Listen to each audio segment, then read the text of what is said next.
Halo Wibu, apa kabar kalian semuanya pada hari ini? Hari ini kita tidak akan membahas film yang bertemakan genre horor, tetapi genre di luar zona nyaman kita, yaitu genre romance. Aduh, Mr. Charles males banget film romantis.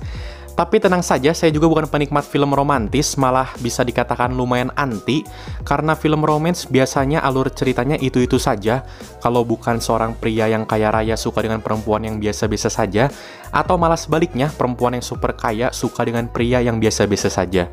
Kurang realistis sih menurut saya. Nih, contohnya saya saja yang tiap hari mandi pakai sabun saset, diairin pula. Bayangin, udah sabun saset masih diairin. Chattingin supermodel Indonesia dari kapan hari nggak pernah tuh dibales. Maka dari itu menurut saya hal itu kurang realistis. Tetapi berbeda dengan film yang akan kita bahas sekarang, yaitu The Vow, atau dalam bahasa Indonesia artinya Sumpah, karena film ini diangkat berdasarkan kisah nyata dari sepasang kekasih bernama Cricket dan Kim Carpenter, yang juga mereka ikut andil dalam pembuatan film The Vow. Film yang akan membuat seluruh laki-laki di dunia bercermin, khususnya saya, untuk jangan karena hanya modal kuota untuk chat dan semangat PDKT, kita merasa kita adalah pria yang paling berjuang di dunia ini. Jadi mari bersama saya Charles Indehoy, kita ikuti alur cerita film Sumpah.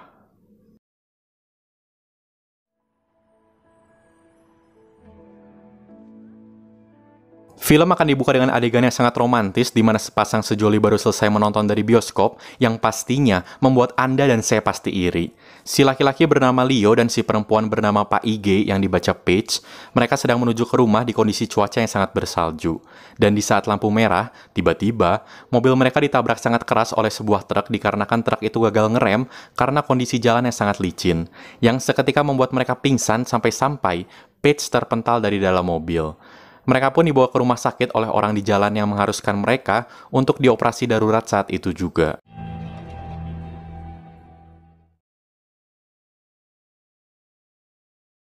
Lalu kita akan dibawa throwback ke 4 tahun lalu di mana Leo dan Paige pertama kali bertemu di sebuah mall, yang seketika itu Leo langsung jatuh hati karena senyuman dari Paige. Di sana Leo langsung mengajak Paige untuk berkenalan dan ternyata mereka sama-sama tinggal di satu komplek perumahan yang sama.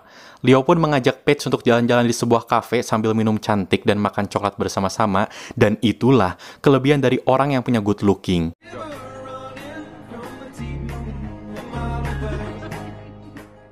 Singkat cerita, Paige merupakan mahasiswa kesenian dari Institut Kesenian Chicago yang juga mengambil part-time sebagai waitress di sebuah kafe. Dan sebagai pria yang penuh kejutan, Leo sesekali mengunjungi Paige di saat jam kerjanya sambil memberikan hadiah-hadiah kecil. So in love with you? It's insane. I vow to help you love life. Lalu setelah beberapa waktu mereka berpacaran, akhirnya mereka pun memilih untuk menikah, dan walaupun pernikahan mereka itu sangat sederhana, tetapi bisa kita lihat, yang terpenting adalah cinta di dalamnya, bukan sekedar gengsi semata. And this is a once in a lifetime love. Dan di dalam momen kebahagiaan itu, mereka pun akhirnya hidup sebagai suami istri, di mana sekarang Leo bekerja sebagai pemilik dari sebuah studio rekaman musik, dan Paige yang bekerja sebagai seniman karya seni. You totally love me.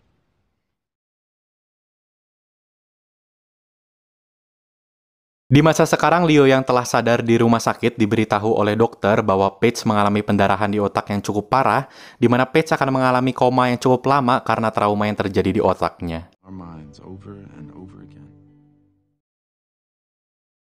Selang 21 hari, bayangin loh, 21 hari dia koma. Akhirnya Paige pun bangun dari komanya, tetapi dikarenakan Paige mengalami amnesia yang parah, beliau tidak mengenali Leo, bahkan Paige tidak mengerti mengapa beliau ada di rumah sakit. Leo menjelaskan bahwa Paige mengalami kecelakaan beberapa waktu lalu bersamanya, dan Leo juga menjelaskan bahwa beliau merupakan suami dari Paige. Tetapi Paige langsung menunjukkan ekspresi kebingungan dan takut yang tentu saja membuat mental Leo terpukul. Leo pun bertanya kepada dokter mengapa hal ini bisa terjadi, dan dokter menjelaskan bahwasannya cedera otak itu tidak sama dengan patah tulang atau luka semacamnya, karena jaringan dalam otak itu sulit untuk diprediksi. No longer remember any of them. It's my theory that these Leo pun menemani hari-hari Paige saat dirawat di rumah sakit dan menjelaskan bahwa Paige adalah seorang seniman karya seni yang sedang membuat patung untuk sebuah pameran. Tetapi Paige memang tidak ingat sama sekali dan malah bertanya, "Seniman, bagaimana dengan gelar di bidang hukum yang sedang kujalani?" What about my law degree? Esoknya saat Leo seperti biasa ingin mengunjungi Paige di rumah sakit, beliau malah menemukan Paige tidak ada di sana. Leo pun bertanya kepada staf di rumah sakit tersebut, dan staf tersebut memberitahu kalau Paige sudah dipindah ke kamar VIP. Tetapi tentu saja, Leo bingung karena beliau tidak pernah membayar kamar VIP. That sounds expensive. Dan saat sudah sampai di kamar VIP, Leo melihat terdapat dua orang tua di sana yang dimana mereka adalah orang tua kandung dari Paige yang bernama Mr. Collins dan Nyonya Collins. Leo pun untuk pertama kalinya memperkenalkan dirinya kepada mereka. Tetapi di sana Paige merasa bingung mengapa Leo sebagai suaminya tidak pernah bertemu dengan kedua orang tuanya.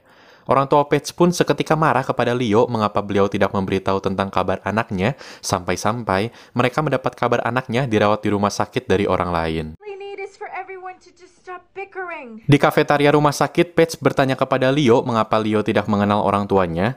Leo pun bercerita jauh sebelum mereka bertemu. Paige pernah bercerita kalau beliau kabur dari rumahnya karena orang tua Paige memaksa beliau untuk mengambil studi di bidang hukum sedangkan Paige ingin belajar kesenian. Paige merasa aneh karena yang beliau ingat adalah beliau sedang belajar di fakultas hukum dan akan bertunangan dengan seorang pria bernama Jeremy. Leo pun meminta Paige untuk pulang bersamanya, tetapi tentu saja hal itu ditolak mentah-mentah oleh Paige karena beliau tidak ingin pulang dengan orang asing.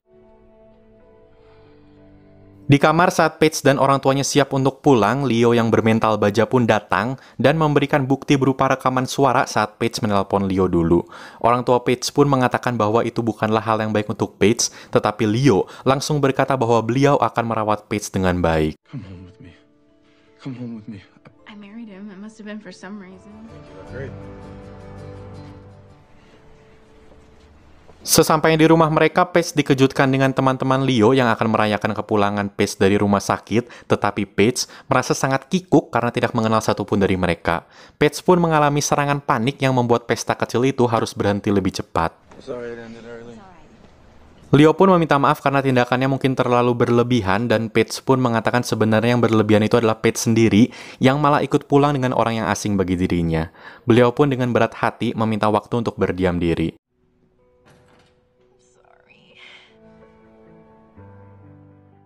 Paginya Paige terkejut karena melihat foto pundaknya di cermin rias yang terdapat tato yang sama dengan yang ada di pundaknya, tetapi beliau pun lebih terkejut lagi saat melihat Leo masuk tanpa busana, dan berkata mengapa Leo masuk tanpa mengetuk. Leo pun meminta maaf karena ini sudah menjadi sebuah kebiasaan, dan Paige sudah sering juga melihat adik kecil si Leo. Mereka pun makan pagi bersama dan walaupun dalam situasi awkward, Leo tidak pernah berhenti memuji istrinya bahwa Paige adalah perempuan yang paling cantik. Leo pun mengajak Paige untuk ikut bersamanya ke studio rekaman milik Leo karena khawatir jika Paige ditinggal sendiri. Tetapi Paige mengatakan untuk chill saja dan lakukanlah aktivitasmu seperti biasa. Leo pun pergi dan memberikan ponsel yang di dalamnya sudah terdapat nomor HP milik dirinya. Di rumah, Paige yang masih penasaran pun melihat isi rumah tersebut dan menemukan sebuah kaset CD yang berisi tentang video janji pernikahan milik mereka berdua. To live within the warmth of your heart and always Find a way back to each other. Dan untuk menghabiskan waktu, Paige pun pergi berkeliling kota, tetapi celakanya beliau malah tersesat. Beliau pun masuk ke sebuah toko dan meminjam handphone dari seorang kasir di sana dan langsung menelpon ibunya karena Paige hanya ingat dengan nomor ibunya. Seketika ibunya pun datang dan langsung menjemput Paige. Di sisi lain, Leo yang telah pulang ke rumah sambil membawa bunga seketika langsung mencari Paige, tetapi beliau tidak menemukannya dan juga melihat bahwa handphone yang tadi siang beliau pinjamkan tidak dibawa Paige. Leo pun langsung menyusuri kota, tetapi hal itu tidak membuahkan hasil. Untungnya saat sore hari, Paige pulang ke rumah dan meminta maaf kepada Leo kalau beliau tadi tersesat.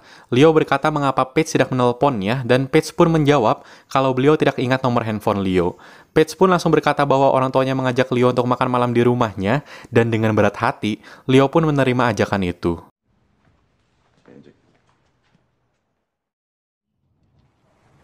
So, well, you've already met my parents. Lalu sesampainya di rumah orang tua Paige, mereka pun makan malam bersama yang dihadiri juga oleh kakak perempuan Paige yaitu Gwen dan tunangannya yang bernama Ryan.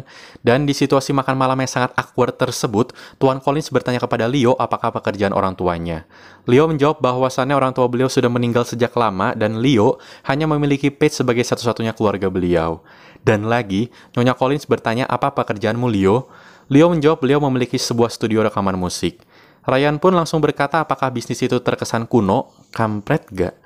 Leo pun menjawab bisnis itu memang bisa dibilang kuno, tetapi Paige lah yang meyakinkan Leo untuk membuka bisnis itu, dan bisnis kecilnya pun memang berjalan.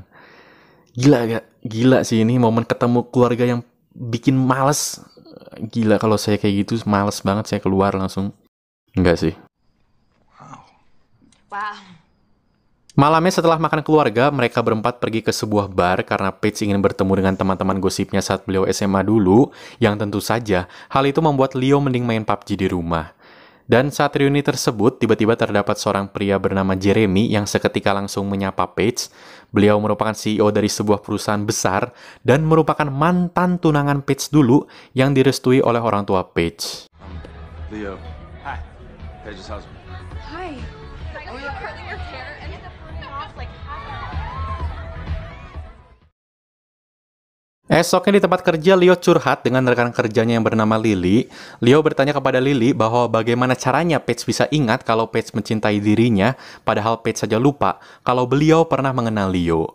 Lily pun bertanya aktivitas apa yang mereka berdua suka lakukan, dan Leo menjawab kalau Paige paling suka dikelitiki.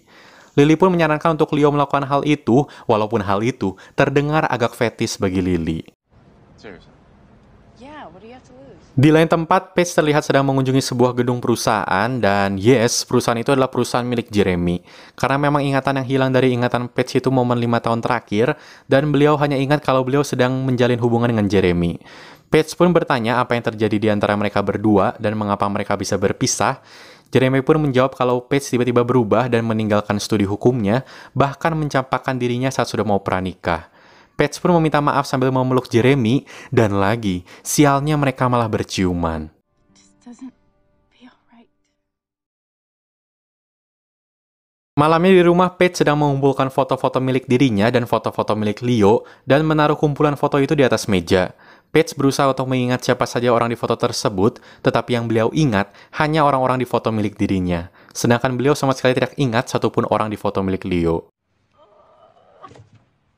Dan sesuai saran dari Lily, Leo pun menenangkan Paige dengan cara menggelitikinya, tetapi Paige malah terkejut dan berkata, "Apa yang kamu lakukan, Bang?" Leo pun langsung meminta maaf dan berkata itu adalah kebiasaan favorit kita dulu. Paige pun merasa tidak enak hati dan berusaha meminta maaf kepada Leo. Sorry. No. You don't have to say it. You don't. I get it.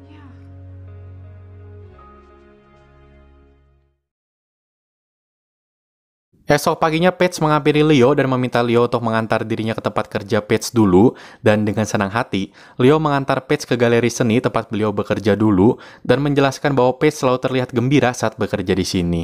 Leo pun menunjukkan proyek seni yang belum diselesaikan oleh Paige dan meminta Paige untuk mencoba melanjutkannya, tetapi Paige malah terlihat kebingungan.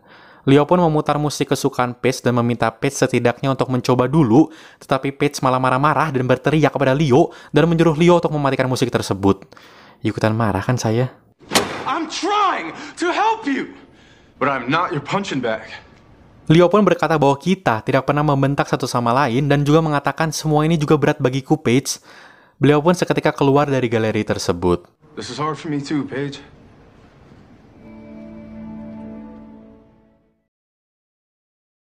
Esoknya setelah pulang kerja, Leo membawa kue roti kesukaan Paige, tetapi beliau melihat kalau ada Tuan Collins di sana.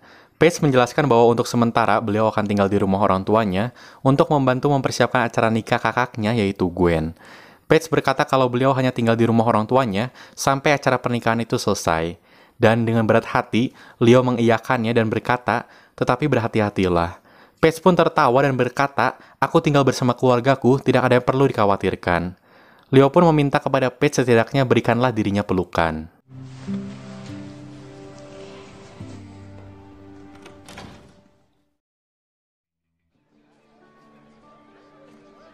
Beberapa hari kemudian, Leo menghadiri acara syukuran keluarga Paige atas pernikahan Gwen yang akan diadakan dalam waktu dekat, dan di sana Leo bertemu dengan Paige yang terlihat berbeda tetapi tidak bosan-bosan. Leo memuji Paige bahwa beliau selalu menjadi perempuan paling cantik di matanya. Gagahnya Leo pun berkata kepada Paige walaupun Paige tidak ingat pertama kali mereka bertemu, dan bahkan Paige tidak ingat bagaimana dia bisa mencintai Leo, tetapi Leo berjanji akan membuat Paige jatuh cinta lagi kepadanya dan bisa menikmati setiap momen mereka bersama-sama lagi.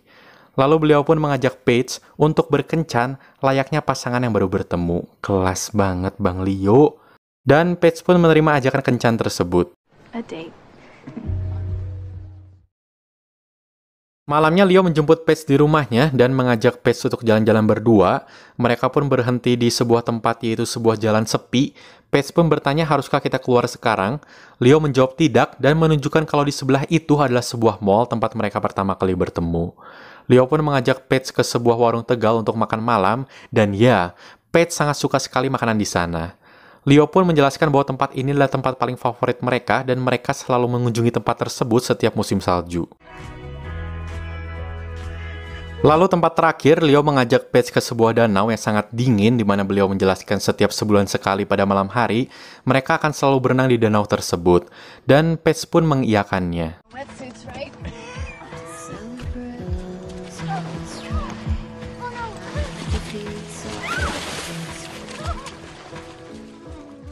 Akhirnya kencan itu selesai dan Leo mengantar Paige kembali ke rumahnya tanpa pernah lupa untuk mengatakan I love you and always will. Yang artinya, coba tanya pasangan Anda masing-masing kalau punya. I love you.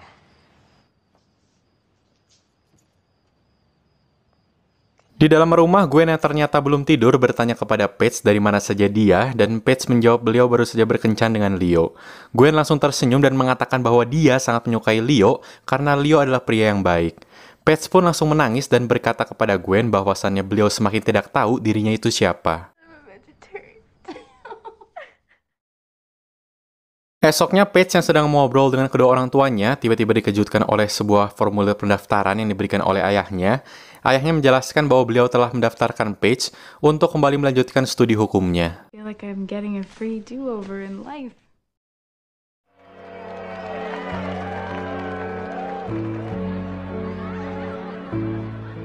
Di pesta pernikahan tersebut, Leo yang sedang sendirian tiba-tiba didatangi oleh Tuan Collins dengan sebotol anggur orang tua. Beliau menawarkan minuman itu kepada Leo sambil meminta Leo untuk menceraikan Paige. Hal itu dilakukan karena Tuan Collins berpikir kehidupan Paige bersama Leo tidak akan pernah terjamin. Tetapi Leo langsung mengatakan bahwa Tuan Collins adalah pria yang paling munafik karena beliau tidak pernah datang dan berusaha berbaikan dengan Paige pada saat dulu.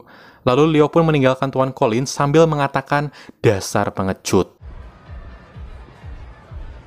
Lalu setelahnya Leo yang sedang duduk di ruang tamu seketika didatangi oleh Jeremy, dan Jeremy yang memang sangat menjengkelkan mengejek Leo bahwa Leo harus dikasihani karena tidak kenal dengan siapa-siapa di sini.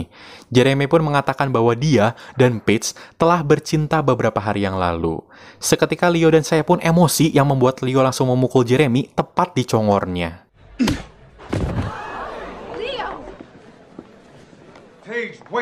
Leo langsung menghampiri Paige dan berkata bahwa beliau telah mencoba semua kemungkinan yang bisa beliau lakukan untuk menyelamatkan pernikahan mereka, tetapi saat beliau berusaha, Paige malah mendekati Jeremy. Leo merasa hal itu sangat tidak adil dan berkata lagi kepada Paige bahwa mulai hari ini, beliau akan bersikap sangat realistis karena memang ingatan Paige yang tidak akan pernah kembali. Paige pun seketika langsung menangis karena beliau lelah telah menyakiti dan mengecewakan Leo secara terus-menerus, dan akhirnya mereka pun memutuskan untuk berpisah. Shit.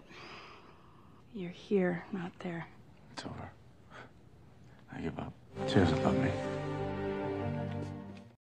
Dan Leo pun akhirnya dengan berat hati menandatangani surat cerai.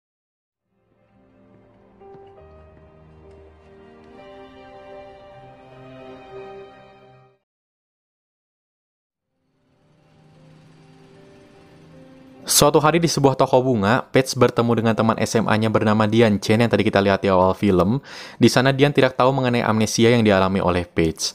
Dian yang sudah lama tidak bertemu dengan Paige pun meminta maaf akan hal yang terjadi di masa lampau, di mana sekarang Dian sudah tidak lagi berhubungan dengan ayahnya Paige. Lalu saat tiba-tiba Gwen datang, Dian pun langsung pergi dari sana. Dengan perasaan kecewa yang sangat mendalam, Paige pun bertanya kepada Gwen, mengapa engkau menyembunyikan hal itu? Paige. Ternyata alasan Paige dulu pergi dari keluarganya dikarenakan beliau mengetahui bahwa ayahnya telah selingkuh dengan teman sepergaulannya. Di sana Paige sangat kecewa karena keluarganya telah menutupi fakta gelap itu selama ini dan memanfaatkan kecelakaan yang terjadi pada Paige untuk mengubah masa lalu. Paige pun bertanya mengapa ibunya masih bisa bertahan dengan suaminya yang telah selingkuh. Ibu Paige pun langsung berkata bahwa alasan beliau bertahan dikarenakan beliau masih memikirkan anak-anaknya. I chose to forgive him. That's fine. Di lain tempat, Leo yang baru pulang bersama temannya tiba-tiba melihat ada Paige di depan rumahnya. Di sana Paige bertanya apakah Leo mengetahui tentang perselingkuhan ayahnya. Leo pun menjawab tahu. Paige pun bertanya mengapa Leo tidak pernah memberitahunya selama ini. Leo menjelaskan bahwa berkali-kali beliau ingin mengatakannya, tetapi Leo ingin benar-benar secara tulus mendapatkan cinta Paige, bukan dengan cara menjauhkan dirinya dari keluarganya.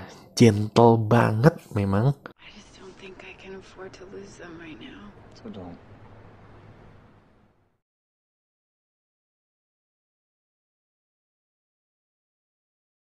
Setelah kelas hukum selesai, Paige yang sedang duduk di taman universitasnya didatangi oleh ayahnya, dan Paige pun berkata bahwa beliau tidak akan melanjutkan studi hukumnya. Ayahnya pun seketika langsung kecewa, tetapi Paige langsung menjelaskan kembali kalau keputusan ini bukan karena perbuatan ayah dulu, tetapi Paige memang ingin mencari jati dirinya di bidang kesenian. Ayahnya pun menerima keputusan Paige dan memohon agar Paige tidak akan meninggalkannya lagi.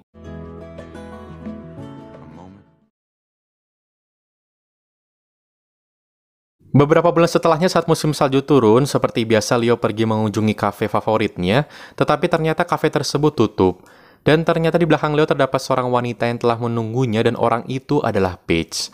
Mereka pun mengobrol dan Paige bercerita selama 6 bulan ini beliau sudah berbaikan dengan keluarganya dan beliau sudah masuk kembali untuk belajar di institusi kesenian Chicago. Paige pun bertanya apakah selama ini Leo sudah mengencani seorang wanita. Leo pun menjawab tidak pernah. Dan Leo kembali bertanya apakah Paige telah mengencani seorang pria. Paige juga berkata tidak. Mereka pun malu-malu kucing dan akhirnya Paige bertanya apakah Leo ingin mencari restoran lain untuk bersama-sama makan malam dengan dirinya. I just wanted you to be happy. Dan akhirnya Paige pun jatuh cinta untuk kedua kalinya kepada Leo tanpa ingatan masa lalunya yang kembali. Mereka pun sekarang hidup bahagia dan telah memiliki 2 orang anak. And always call it home. That this is a once in a lifetime love. We'll always find a way back to each other. Dan film pun selesai.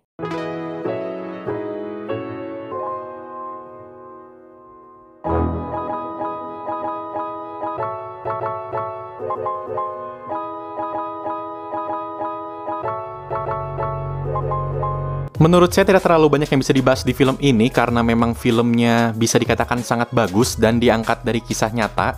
Terbukti karena saya yang anti film romance saja bisa terbawa dengan alur cerita filmnya sampai akhir tanpa menimbulkan gejala geli-geli terhadap ceritanya. Jadi moral sosial yang bisa kita ambil dari film ini adalah dalam berhubungan, keseimbangan itu menjadi kunci utama menurut saya.